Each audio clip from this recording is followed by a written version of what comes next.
So that was just a little intro. I don't know whether it was interesting or not, but I'm going to move on to the next segment. So again, very much looking forward to today, and we're going to kick off with a keynote from probably one of the lead climate scientists that we do have in the world. So doing phenomenal work. So Professor David Hanna, he's Deputy Pro Vice Chancellor of Sustainability in University of Birmingham. He's also a Professor of Hydrology, and he's UNESCO Chair in Water Sciences in the University of Birmingham. And finally, he's Director of the Birmingham Institute for Sustainability and Climate Action. So I'm going to let him take you through his knowledge, but it's really a joy to have him today, and we're very lucky to have such an expert. So I'll hand it over to you, Professor David Hanna. Thank you, and hopefully you can all hear me well. Yeah, perfect. So good morning, good afternoon, or good evening, wherever you are, and thank you for the introduction, Patrick, and the invitation and honour to speak at the 5th World Sustainability Conference. So in this short talk, I'm going to give an overview of the research we're doing to address challenges related to water and sustainable development goals at a time of unprecedented global change and when innovation and collaboration is needed more than ever. Water is the focus of Sustainable Development Goal number 6, and it's the connector between all the Sustainable Development Goals. Specifically, I'm going to talk about the water crisis, the need for science to address water security and related sustainability challenges, and the role of interdisciplinary collaboration in moving from crisis to solution. I plan to leave some time for a few questions at the end, and this is going to be a high-level overview where the slides really are backdrops and illustrations. I'm not going to talk about them in detail. And nearly all the research that's presented is work from the University of Birmingham with our collaborators. So our water cycle is changing, and we're facing a water crisis due to 3 interacting factors that are exacerbated by human interference in the water cycle. So 77% of the ice-free land surface has been changed by people. Climate change is accelerating the water cycle, and water is the climate connector. It's how we feel many of the impacts of climate change. And people use water, largely for agriculture, green water, but also for industrial and domestic uses, blue water, and return polluted water back to the environment as grey water. These have impacts and consequences for society, ecosystems, and the hydrological cycle itself. So 80% of the world still live in areas of high water risk. We hear a lot about forests, but wetlands, nature's natural sponges, are disappearing at 3 to 4 times faster than forests are, and our water cycle is becoming more unreliable in terms of precipitation, evapotranspiration, and as we saw in Spain this week, runoff generation and flooding. When we're dealing with water, issues around water, we're dealing with wicked water problems. And they're wicked or intractable problems because of complexity and uncertainty. We don't fully understand the systems. Often we lack data or we have incomplete information. And because we're dealing with interconnected systems, often when we create solutions in one place, we cause problems and spillovers elsewhere. And with water, we're always dealing with evolving and complex human needs. So in this context, I'm really pleased that the need for science at the core is at the centre of UNESCO's Intergovernmental Hydrology Programme, which is like the IPCC for water. Here we need new knowledge and understanding about how the water cycle is changing, but we need to align that alongside more inclusive water management and better governance around water to address Sustainable Development Goal number 6 and ultimately to produce a more water secure world and resilient societies. So to aid this, our UNESCO Chair in Water Science and our UniTwin network seek to act as a bridge builder between research, policy and education. The COVID-19 pandemic and indeed the climate emergency have offered a real wake-up call for water security. Our work there showed that 40% of households were unable to wash their hands, which was of course key to combating the pandemic. And this really shone a light on the 3 dimensions of water security. That is water availability, too much, too little; water quality, water that's too polluted; water accessibility, which adds a human dimension and is where water is too far away or out of reach. This paper has now been read over 17,000 times and I think is a really good beacon for raising many of these issues. What I'm going to do in this talk is to illustrate how research is addressing water challenges by focusing on these 3 elements of water security. So starting with water availability, so too much flood, too little drought. So our work that we do in this space focuses on how the water cycle is changing, so the space-time patterns and variability in the water cycle, but really importantly, why the water cycle is changing. What are the drivers of change? And we also seek to increase understanding of the uncertainties in terms of making predictions for places that we haven't got information, so what we would call ungauged sites, and into the future. As you can see in the top left-hand corner, this is a diagram taken from the WMO's latest report. We can see that there are global shortfalls and stress in water across the planet. Currently, this affects 3.6 billion people, but it's expected this will rise to over 5 billion people by 2050. You'll also note that those areas in orange on the map are also those areas where we have the least data, and also where we see the most likely changes as we move into the future. So our modelling work out to 2050 has shown changes in high and low flow days, and they co-locate with areas which already we have some of the greatest water issues. Moving from water quantity to water quality, this is water that's too polluted, we've proposed a framework for global river pollution which conceptualizes 3 historical phases of pollution, which are characterized by contaminant types and also by mitigation potential. In the first phase, we see issues around chronic organic pollution and pathogens related to increasing population density and development. In the second phase, we see point source solutions and diffuse pollution associated with primary industry, such as agricultural, mining and forestry, and secondary industry, so textiles, manufacturing, petroleum refining, etc. And then in the third phase, we see pollution associated with emerging contaminants from industrial, medical and veterinary uses. This is everything from pharmaceuticals to microplastics. In upper income countries, there's capacity to detect these and to remove them to an extent, but they're still struggling with the point source pollution and the novel and emerging contaminants. Because of globalization, we really have a supercharged transport and trade in pollution, which shifts some of this burden to lower middle income countries. And unlike upper income countries, lower middle income countries are experiencing the pressure from all these waves of pollution compressed at the same time. So we need to think about solutions here that are proactive and provide appropriate interventions, not to create pollution legacies for the future. And as well as thinking of floods and droughts, we need to illuminate the invisible water crisis of water pollution to gain benefits for ecosystems and society. Moving to water accessibility, so this is water that's too far away, and adding the human dimension. We've been working for some time at the community level to decentralize the collection, analysis, and also the provision of data, and to leverage Indigenous knowledge to make better informed decisions about water resources, and also to create more inclusive early warning systems. You can see an example of that in the plot at the top. We're also working at the intergovernmental level through UNESCO's Intergovernmental Hydrology Programme to mobilize and exchange knowledge through international cooperation to strengthen the science policy interface and to help ensure water security for all. To advance our understanding of water security and sustainable issues, we really do need to rethink the water cycle and consider the role of humans in the water cycle. Much of hydrological science, much of water research often deals with near natural systems. However, our analysis of over 460 water cycle diagrams from around the world showed that only 15% of those fundamental diagrams that we used to learn about how the water cycle worked included people. Only 2% had anything to do with climate change, and only 2% had anything to do with water pollution. But you can see clearly from this diagram that we have an impact on the water cycle through changing the climate system, weather extremes, increasing water temperatures, sea level rise, changing ocean currents, through changing land use, so building on floodplains, altering downstream patterns of atmospheric transport of vapor due to land cover land use change. And we have direct impacts through urbanization, through groundwater abstraction, through nutrient and other types of pollution, and through international trade of water. So we really need to reintegrate people into the water cycle to move towards a more sustainable future and think about these systems as socio-hydrological cycles, not just about the water without people. So in this context, we've hypothesized that homogenization of the water cycles we get when we shift from natural landscapes to monocultures makes us much more vulnerable to shocks.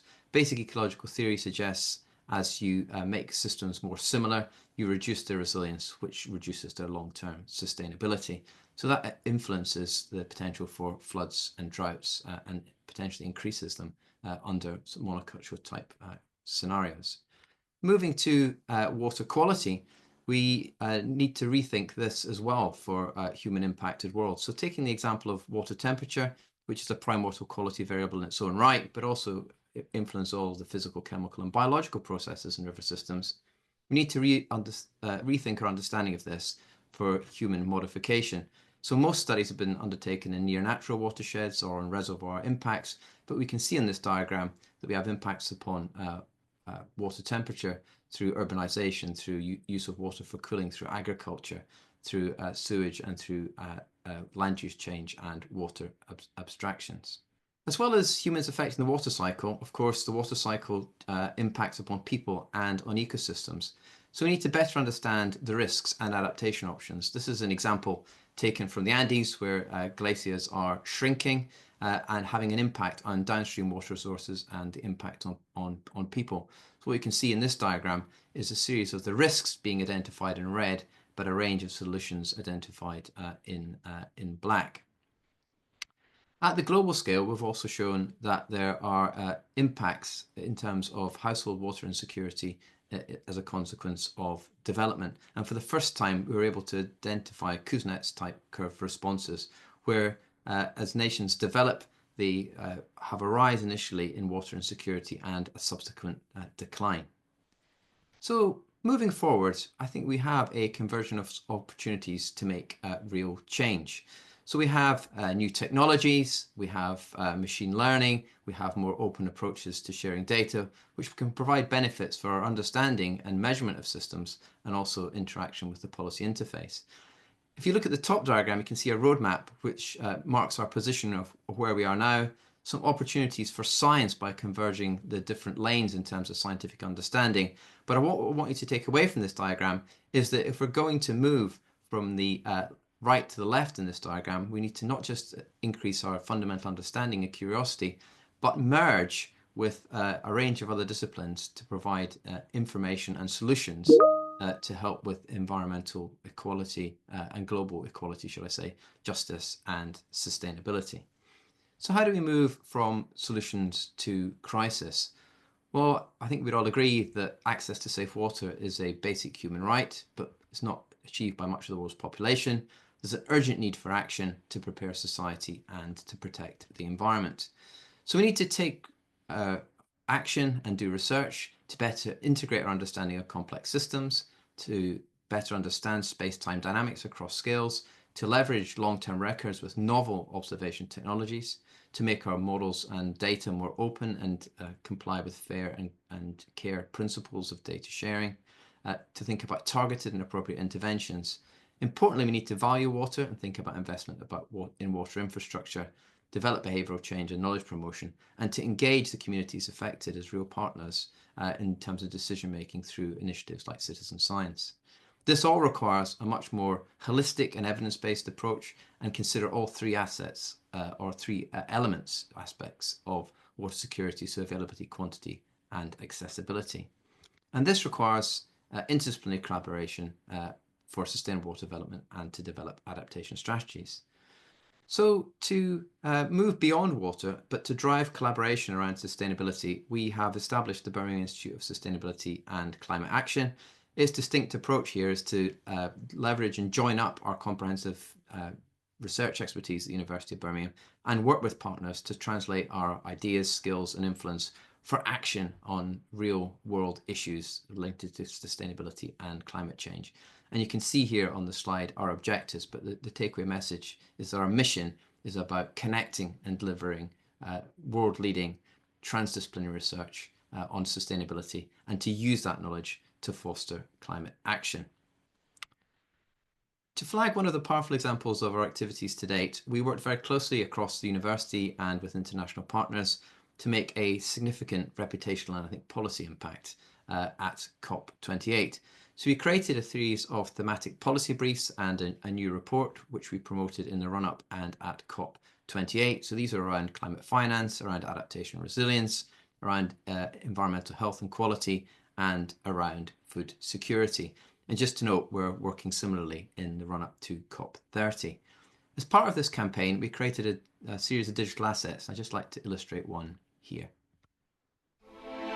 Adaptation is essential to protect our environment and communities while we mitigate emissions to slow the pace of climate change. We are working with global policymakers on adapting to the consequences of climate change, both now and in the future. We adapt. We activate.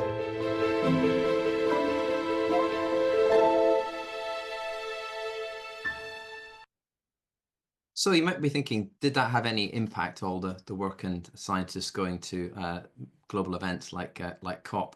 We tracked the engagement and impact around our activity, and not only did we have a large number of people at our events, but importantly in the UK we had meetings with 10 members of Parliament, we had advice to 23 government departments.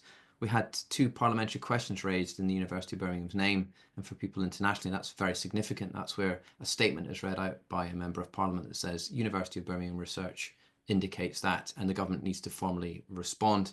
And remarkably, we had 230 pieces of media coverage, including Newsweek and Forbes magazine, which resulted in a reach of 596 million readers in terms of the engagement with the materials. So, to conclude, I want to come back to the theme of collaboration. So I believe there are real opportunities and benefits from collaborating, because working together, our voices are much louder and our messages on global water security and sustainability will resonate more strongly. We can work together to be better creators and conveners and to leverage our global responsibility to make the world a better place. Specifically, I think we can work together, and I would encourage collaboration with colleagues on the call around how we can engage, influence, and also foster cooperation beyond academia with policymakers, with business, with the future leaders, with scientists and civil society, to use what I'd call our networks of networks, or as UNESCO would call it, networks of networks, to join up all those dots. Doing that has benefits in terms of enhancing our research quality and its impact, and also by working together, we can learn from each other and exchange best practice. Working together also, that will accelerate the diversity of ideas that we have, our training opportunity and our innovation. It will help us to inspire our students, and they're going to be the active voices and change makers of the future. And working regionally and locally, but also globally, we can have real social and civic impact in the places and spaces that we work. And of course, working together, and you saw a great example from Patrick at the start, by working together, we can really promote our activities through the UN and other organizations on the global stage.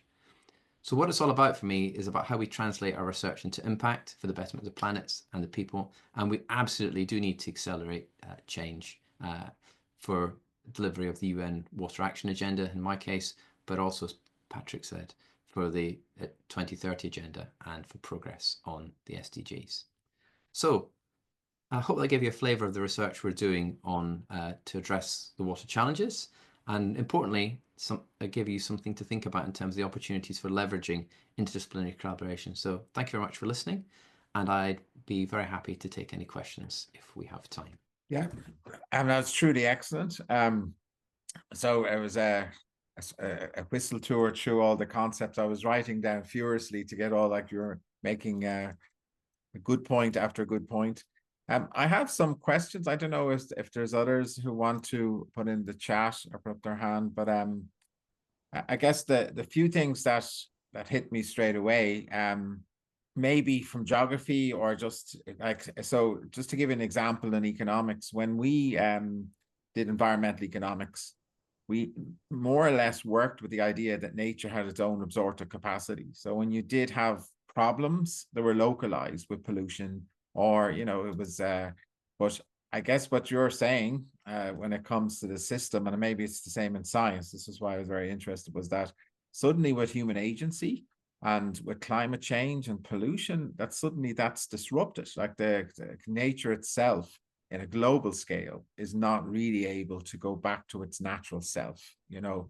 So the question I have for you then is the solution to this to kick humans out and to go with the set aside idea? You know, and you know, the way this half earth thing where we should give back nature, half the land, half the marine protected areas or water areas, so that nature has its own ability to get back to normal, and then humans stay outside of that. And then of course we can create a safe place for humanity in terms of water and air and food systems, but outside of nature. Or and I think what you're suggesting is that there might be some hope to rebuild the models and actually have a coexistence of humanity with the natural system. But I actually feel that's really quite a difficult thing to come together. But like, so I guess it's like, how possible is it for nature, like, given that we are nature and we need every element of nature, but is this a real problem that we have to really figure out how we coexist with nature? And of course, it's behavior and policy and technology, but is it possible though, when it comes to water, having quality water, non-polluted water, access to water, etc.? Yeah. So that's a great question, Patrick. We do need to coexist with the environment. We are part of the environment. And I think acknowledging the impact of humans is the first step. Yeah. There are real opportunities by enhancing and restoring nature to provide many of the what we call ecosystem services that are of great benefit to people. So we have a movement called nature-based solutions, whereby we may reintroduce, we may renaturalize or rewild, as it's called in some places, aspects of the environment, which provide us with real services. So by having blue-green spaces, we can store and release water in different ways, which may alleviate floods and reduce droughts, but at the same time enhance biodiversity. And many of these areas also allow for pollution attenuation. So I think there is a real element about understanding, firstly, the impact of humans on the water cycle and recognizing that, and then thinking, how do we work with nature? And also, how do we use indigenous knowledges of a whole range of people.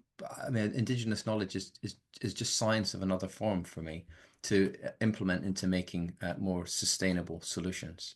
I think many of the approaches around aspects of, for example, hard engineering may be required in certain contexts where there's assets and livelihoods to protect. However, we really need to rethink and take, again, a more holistic approach that includes water quantity, quality, but also access to people. We can't ignore the role of people, but I think nature has a lot to teach us. Indigenous communities have a lot to teach us, and with appropriate incentivization and frameworks and some clear steer in terms of governance, we can use that science alongside more inclusive water management and governance systems to make real change. So I remain to be hopeful, but it requires an effort. And of course, there's associated benefits, not just for the water cycle, but for biodiversity gain, for air quality, etc. Yeah. So that One Health type agenda is a good approach. Excellent. Yeah, very good. So we do have a, Sunata was asking about research and progress on contamination with microplastics. So I guess that is a real concern when it just shows you the power of the water cycles, right? And how microplastics find itself and everything. But I don't know what. So we have a group led by Professor Stefan Krauss at the University of Birmingham, which works internationally on aspects of microplastics in the environment, in freshwater systems.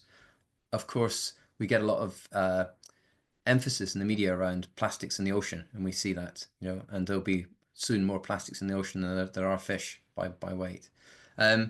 So for that plastic to get into the ocean, it needs to come down river systems. So we do a lot of work on fate and transport of plastics in the environment. So what happens to them when they get introduced? How do they break down? What do they react with? How do they become more or less toxic as they move through environmental systems? And also then understanding, working with colleagues like Izzat Lynch at the University of Birmingham, and through the PART programme, which I'm a member of, funded by UK Research and Innovation in the European Union, how we understand this toxicity and impact upon ecological systems and indeed on people. So I think there's a really important role for science to play in understanding where the plastics come from, how they move it around once they're into the environment. So to take that beyond laboratory and then understand real world impacts in terms of toxicity and vulnerabilities. So certainly can provide a lot more information on that. We've got a really strong group working in that space. Very good. And Cabby, another question, very good question as well, is everyone can see the role of indigenous knowledge and in local knowledge and citizen science, etc. But people don't really have time and resources, particularly in low-income countries. And I guess the real question is, even for universities and for the UN and everyone, are we not building in that type of kind of area into what we do? Like, should we not always have some sort of resources for a community or citizen approach or education approach attached to even the biggest projects that we're doing across the world? So we've been doing what I've rather called participatory monitoring, working with local communities for some times, which is coined often as citizen science. And that work for us all began working in lower and middle income countries, working particularly in high mountain environments where snow and glaciers are shrinking, and they're often the only sources of water during the low flow season. So we work with communities there to provide some new hydrological observations, but also to use the knowledge they already have to think about how can we decentralize the collection of that information, their analysis of it, and then the decision making around it to make better decisions about water dependent ecosystem services and try and get people out of the poverty trap. So to give you an example, working in Nepal, we worked in the high mountains there, 90% of people are on subsistence agriculture. However, if they can double irrigate their fields, they can grow an extra bag of rice and sell it in the local bazaar to generate cash. Yeah. So by protecting their environment and by conserving water and by having some understanding of when and how they might release that water, they may be able to irrigate more effectively and sensitively and provide a benefit for them sort of economically, but also for the environment. We're working with UNESCO's Intergovernmental Hydrology Programme around projects for citizen science for hydrological understanding, but really to better use water resources. I think it's really critical that we don't, of course, overlook all the knowledge these communities already have. They know their environments much better than scientists coming from the University of Birmingham or elsewhere. And to say, well, how does this environment work, and what can we add, rather than thinking about the other way around. Saying that, we also work on citizen science projects, and just give a mention of the Birmingham River Champions project led by James White, a senior postdoc at the University of Birmingham, which works with communities in Birmingham on some of the most polluted rivers to understand the water quality and the ecology of those. And that's been really engaging, because that has been working with a lot of communities who don't normally engage with science in terms of their ethnic and religious backgrounds, amongst other things. So it's been a real eye-opener to them, thinking about the benefits of blue-green infrastructure in heavily urbanized city environments and what the environment does for them in terms of their well-being. How does it make them feel? How does it make them happier? What do they gain from those spaces, as well as understanding if we restore them, it may have reduced amounts of urban flooding. Yeah, very. And there's a few questions from the last one is Joshua and Lydia. They're just talking about how to, my broad interpretation of what they're saying is how to make this work in a broad, what we call stakeholder partnership, you know. And I guess a lot of academics, just what are they told to do? Publish in their own disciplinary commercial journals and get citations, and governments are supposed to legislate, and you know, and citizens are supposed to do certain activities. But I guess the trick for me, and I'd be you're interested from your experience, is that, and you just showed it with your Nature paper, is that you can make this, you can mainstream the transdisciplinary and interdisciplinary focus and make it top quality academic journals that have impact, you know what I mean? Yeah. And same governments can do that with the way they set up their parliamentary committees and incorporate science. And so it's kind of up to each stakeholder to kind of pool its capacities and resources and be imaginative. Yeah. So what do you think of, so just your perspective on really having cooperation across disciplines and government and society? I think cooperation is absolutely essential, you know, because we're dealing with complex systems, we're dealing with wicked problems for starters. So we need a range of perspectives and to hear a range of voices. But going to the point you made there, Patrick, I mean, fundamentally what we seek to do is to make sure the best evidence is used to make the best decisions. Yeah. So we need to understand what the frameworks those decisions are being made within are, and what evidence might be best leveraged towards them. I think there's a feedback which is actually quite important for researchers between, so what are the key issues that society and the environment need to deal with? Have we researched them in the appropriate ways? What different questions should we ask? You know, and then to really rethink what's required. I mean, I think that's been quite a challenging, but at the same time exciting process, is working with a whole range of non-academic stakeholders to say, you know, what's important to you? What do we really need to understand? How might that work? And you can never answer those by staying, in my case, within geography or in environmental science. We need to work with a whole range of different social scientists, with people on climate financing, with legal scholars, you know, with engineers, about how we can sort of leverage the solutions at scale, with a whole range of people across a range of impact sectors as well, to say, well, if we do this here, what's the consequence here, and what does that mean in terms of thinking about this in a more holistic way.